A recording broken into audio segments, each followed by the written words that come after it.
Good evening. Welcome to Friday Night Live. I'm Sharon Rogers, an independent Stampin' Up! Demonstrator from Wells, Maine. And although I am usually live on Fridays, this is a live event. I'll be watching with you from my camper. We're going camping this weekend, and so I pre-recorded this. I have a great project for you, so let's get started. All right, we're going to recreate this card tonight. It just uses a few products. I am starting with the note cards and envelopes. You get a package of 20 envelopes and 20 pre-scored note cards in a package. I'm also using the Flowers of Friendship set, and I'm using watercolor pencils. The cardstock that I'm using, in addition to the white, is I have a basic white layer. Can't tell if it's a basic white layer. I have a piece of basic black that's peeking out, and I have a scrap of vellum that I've used. So let's get started. So these watercolor pencils, there are 13 of them in this package. And actually, I've already got the colors that I want out, set aside, so I didn't have to hunt for them. But I'm using the Rich Razzleberry, Melon Mambo, and Calypso Coral. Kind of a sunsetty feel, a vibrant feel. I actually did this card a week ago in a lighter tone, same exact colors that I just mentioned, except for I didn't scribble on as darkly. Both great colors. One shows the embossing a little bit more than the other. This is a very soft, it's a soft and more feminine feel to it. But either one looks great in my opinion. We're going to start with a piece of basic white cardstock. This is 5/8 of an inch smaller in each direction than my note card. So note cards are 3.5 by 5 inches. So there I have it all scored and folded. And so 5/8 of an inch smaller would be 2 7/8 inches on this narrow end, and 4 3/8 inches tall. And then it's a matter of scribbling. I'm going to start, and it doesn't matter which one you start with. I'm going to start with Calypso Coral. Now what I found is when you're near the edge, it tends to catch. So when I get near an edge, I just really go in one direction. Otherwise you can see what just happened. I bent my cardstock a little bit. It won't be noticeable, it's just annoying. Now I'll pick up my Rich Razzleberry. You can choose to use strips all the same width, or you can randomize it a little bit more. So some are thicker than others, and that's really what I'm going to do. That way it doesn't take a whole lot of thought. It's really just scribbling. And then I keep alternating. I go in the same pattern. You could mix it up if you wanted to.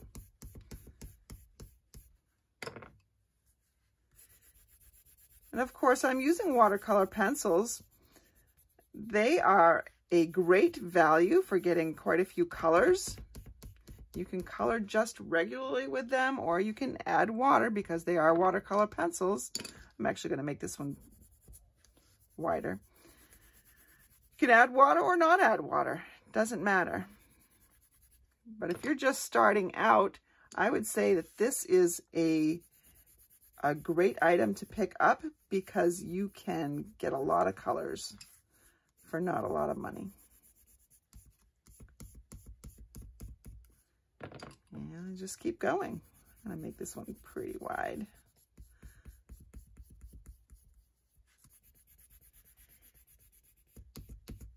You could do this technique also with your ink pads and just pick up with a watercolor brush and brush straight across. But I wanted to show you something different.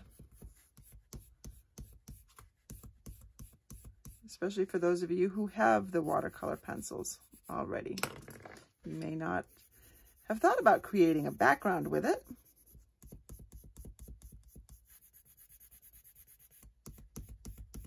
So you can see I'm not being super careful. I'm just scribbling.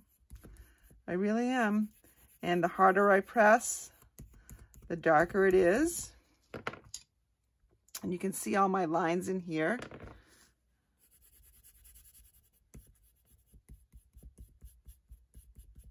And I'm down at the end. All right, so there we have that. I can put my watercolor pencils away. I'm all done with those. So now we need to add water. I'm going to be using my water painters. They come in a 3-pack. One's a very fine tip, one is a medium tip, and this is a brush tip, which it's quite wide.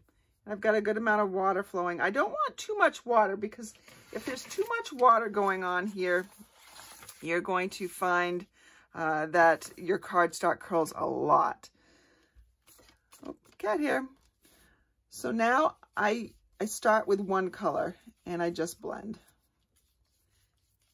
And you can blend away all the lines from when you were coloring, but I kind of like having a little bit of the streaky look. And on these thinner ones, I can go sideways. And then I go to my next color. And if I'm finding it a little bit dry, I can squeeze a little bit more water in there.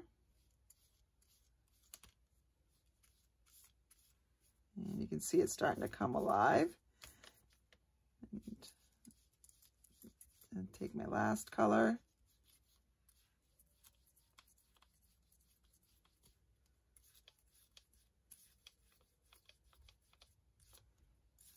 And blend it in.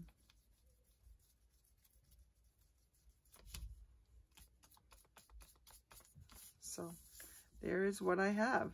I'm making sure my edges aren't white at all. So they'll really stick out next to the black. And then just to clean this, you'll just squeeze it and let the water flow until it runs clear. Now for this wide one, it has a hard time going back in the brush, so I usually try to make it fit first. That way I don't squish the bristles. I don't bend them out backwards. You need to let this dry. I will usually start it a little bit with the heat tool. And I'll hold the edges down to keep it from curling a little bit. It's still going to curl, but at least it stays somewhat flat. It doesn't buckle, I should say. So on the back side, that helps it go stay a little bit flatter too.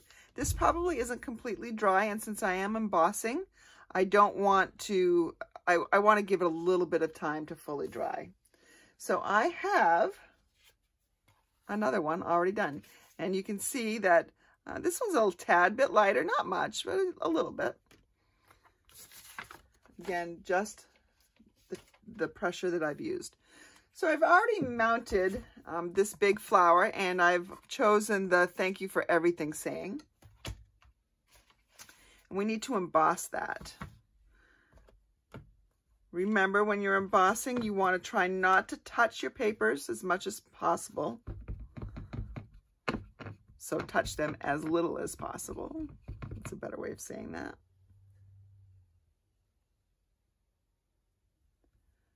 Put that down.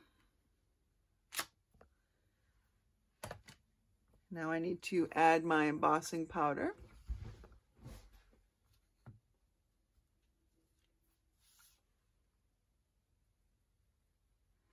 This has a little bit of a curl to it, which is actually nice because it allows me to funnel this right back into the jar.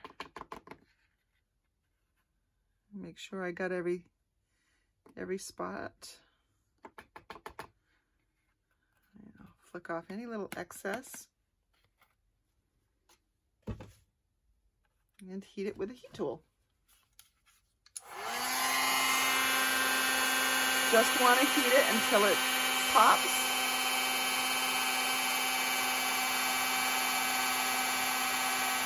Oops, I missed a little bit of an edge of a leaf over there. It's all right though. It's not a big deal. I'm going to set that aside for just a second.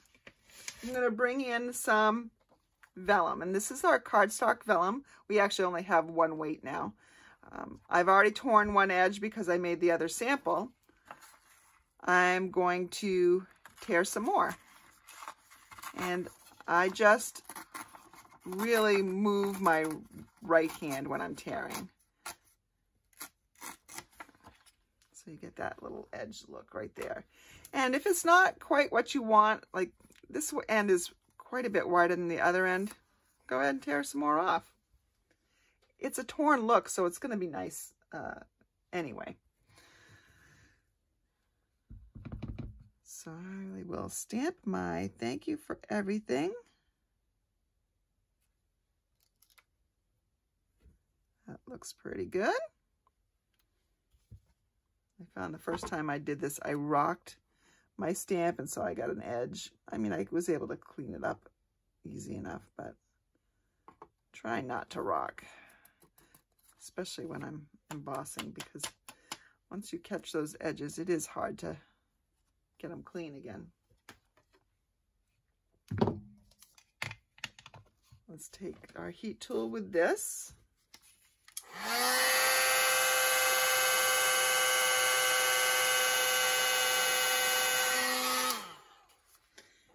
And I don't know if you can hear the strange sound my heat tool makes. It's kind of loud and obnoxious. This is actually a fairly old heat tool. And the other day I had dropped it, which probably didn't help things. But when I picked it up and I started heating it with it again, some sparks were coming out of the front. So I might need a new one. This is an old one. The new ones now come with a protective covering over here, because this piece right here is very hot. And it also comes with 2 speeds, a warming speed, which would be great for drying things like ink and, you know, when you're using a watercolor kind of method, and a heat setting, which is great for melting the embossing powder. All right. Now I want to wrap this around my card, this layer. And what I found when I did this before, let's see, where's that card that I did before? I found that this kind of popped up a little bit more. I didn't have it wrapped as tightly as I probably should have. So I can combat that actually if I just take some glue dots, and these are glue dots left over from a paper pumpkin that I had. So I always have plenty of those left over, so I don't really have to buy glue dots very much.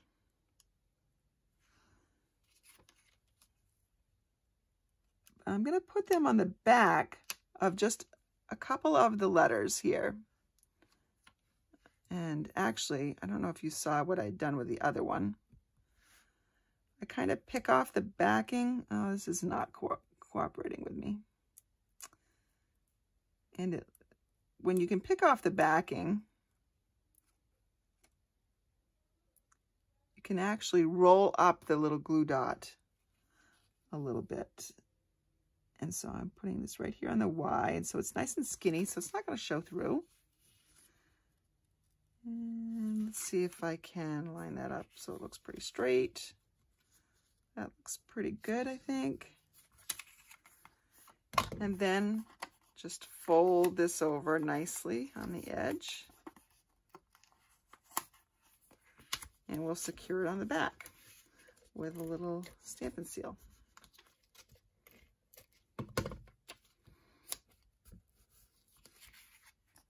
And so there you have that.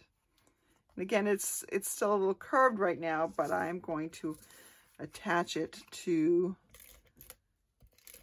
my basic black piece. And I'm using a little more snail than I would normally use, just because it curled a little bit. So I want to give it a little extra help sticking down in all the right places.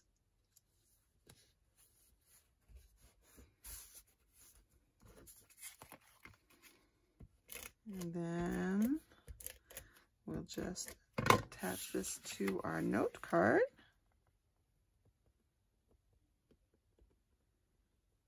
And there we have it.